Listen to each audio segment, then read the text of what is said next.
Comedy shows don't come cheap. Yet some audience members still forget they're not part of the act blurting something out, and immediately wishing they'd stayed quiet. Every now and then, hecklers actually land a clever jab or funny remark that catches the comedian off guard. The first time I ever had sex? Yesterday?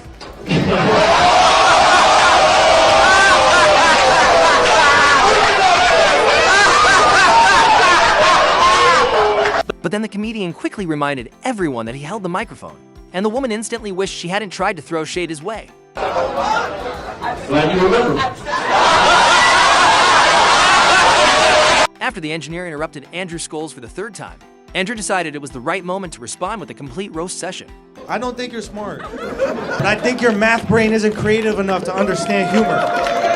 No, I'm being serious.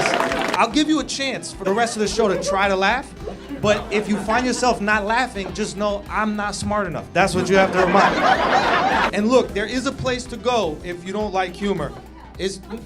No, you shouldn't go to hell. Why would you go to hell? That's for funny people. You're not gonna ruin our time in hell too? How dare you, bitch? You gonna follow me to f***ing hell, bitch? You out your fucking mind? I gotta deal with you here and in fucking hell? That's precisely why you never want to mess with a comedian, especially if your main talent is spoiling everyone else's good time.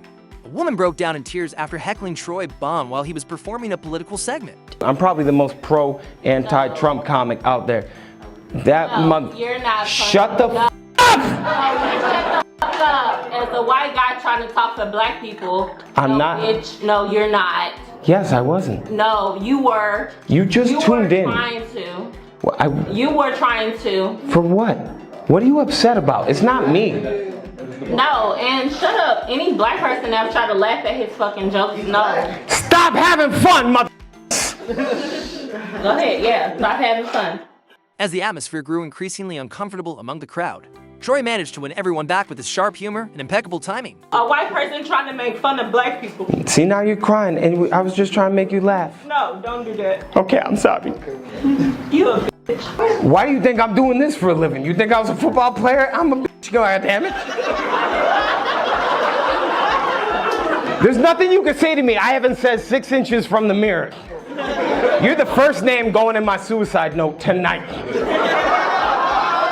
But as security guided her out, Troy couldn't resist delivering one final zinger because if you're going to exit, might as well do it with a mic drop moment. Have a good night, Kamala Harris. Now's the time I need you on my side. No, that was the most racist joke ever. No, I got like 4 more in the chamber. Jimmy Carr opened the floor for hecklers to take a shot at him, but it turned out to be a setup, disguised as a challenge. No. I look like I f***ed a pig. Do I still owe your mum money? Is she annoyed, is she? And if that wasn't already a clear sign to back off, a guy named Rack made the mistake of asking when the jokes would begin, and let's just say, he got his answer the hard way. I feel bad if you paid all this money to come and see me and you don't think it's funny. You've had a disaster. But I suppose, Rack, you have learned a valuable lesson. You've learned life's not fair. Another example of how unfair, Rack, our society is. Let's say if a man, you're right, sir, let's say if a man sleeps with loads and loads of women, what is he? He's a stud, he's a player, he's admired in our society. That isn't an opinion, that's fact. If a guy sleeps with loads of women, he's a player, he's a stud, he's admired. But if a woman sleeps with loads and loads of men, she's called Rack's mum. When Bill Burr was breaking down his take on domestic violence, some woman in the crowd just had to shout her correct opinion, big mistake. Bill's pent-up rage came crashing down on her, like a freight train, and let's just say, she definitely regretted it. Why is that? What is that? What does answer him right mean? What does that mean? Are you the idiot who got up halfway through the special during the bit and you're like walking around like I'm not fucking taping a special here? What's wrong with you? After grilling her with relentless sarcasm, Bill served the final blow, a punchline so perfectly vicious it didn't just shut her down. It buried the whole argument. Talking about hitting women, sweetheart. And I think you just added another reason. At a Matt Rife performance, a woman kept yelling nonstop to make matters worse. She moved closer to the front, which got her booted from the venue. But Matt hit the jackpot when she accidentally left her phone behind as she exited. There's a face code. Who's ugly? Does anybody have too much makeup on? Unmatched. You know what? You know what makes the most sense? This bitch has an Android! Ew! Ew! We also want to give a shout out and apologize to all the Android users tuning into this channel. Comedians put a lot of effort into crafting their jokes and delivering them just right. So if you heckle during a show, chances are you'll get shut down pretty fast. He was a painter. He was an inventor. Oh, go on, mate. Sorry. I can't do one-on-one. It's a big place. In a much smaller room, I'd still ignore you. Shush. Right before the comedian was set to start his routine, a woman in the crowd loudly tried to flirt with him. You'd be like, I don't think this. What'd you say? Too young. You're too young. Sorry. I'm too young? Yeah. You're too old. Like, I don't know what to I was like, that's like the worst heckle ever. You're too young and hot. You're the opposite. And things took an even weirder turn when she began loudly bringing up his private parts. I'm too young to be on stage, or? No, I don't want to talk about your penis. You don't have to talk about it.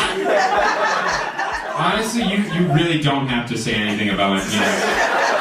At a comedy show, a woman loudly shouted Happy Memorial Day to veterans in the audience, clearly missing the point of the holiday, which isn't typically something you celebrate with cheerful greetings. Okay, hold on. What? You said what? Okay, I didn't hear anything you said because, I was just talking, but you said something about your best friend. No, I said something about every veteran in this room. Thank you to every single veteran in this room. Memorial Day. Oh, it's Memorial Day? Today? Oh, it's Monday. Okay, also, happy birthday to the people that have a birthday this year. So, it's not even Memorial Day, it's not till Monday, but yeah, thank you for your thing. All right. Lawson did his best to stay composed, but it was obvious the woman had a bit too much to drink. Making matters worse, her boyfriend was visibly growing more irritated by the minute. And stop standing on the chair, you're gonna fall, and I'm gonna be happy. So stop doing that, calm down. We all support the people protecting us, all right? Calm down. All right, what are you doing, ma'am? You said what? Well, you can leave. Why are you here? Go ahead, bye. Go bye. Trying to show off in front of his girlfriend, the boyfriend made a move to approach the stage, but instead of looking tough, he just humiliated himself in front of the entire audience. See you later. Come on stage, bro. Come on stage. I dare you. Come on stage. Come on stage, man. Come on stage. Hey, listen, I'll be out there. I'll be out there. I will be out there, man. That's a mistake. I know you're trying to be cool in front of your girl. It's a mistake. It's a mistake. The second, a woman tossed out a thoughtless comment, and Drew Schultz zeroed in like a hawkeye in its prey she didn't even realize. She just volunteered to be the next punchline. Now we're in West Palm Beach or Palm Beach? West Palm Beach. And you said pressure? I'm not sure. You're not sure. Thank you for saying that out loud. I really... Who the answers the question without knowing? In a room of 600 people. You could just be quiet, right? Like, that's what most people would do, right? Hey, is it raining outside? I don't know! I just want you to know that I don't know neither! With the crowd that chaotic, the comedian didn't even need prepared jokes. The audience basically wrote the set themselves. Just as Steve Harvey was building up to a major moment in his set, 3 people seated right in the front row got up and left, clearly trying to make a statement, and it didn't go unnoticed. Hey, dog, where y'all going? This a movie we shooting. We just can't have the front row empty. Bring your ass back. Hey, dog, hey! Okay. When they came back, Steve didn't miss a beat. He paused the entire show just to roast them. With perfect timing and that signature sharp wit, he made sure they regretted ever walking out in the first place. What you do for a living, Boogie? Computer school. Computer school. Boogie, come on now. I asked you what you do for a living, and the answer that popped into your head was computer school. Let me rephrase the question. How do you earn money? Technology. Computer technology. Boogie, I know we shouldn't say this to one another as black people, but you can't spell technology. Boogie managed to take the joke surprisingly well,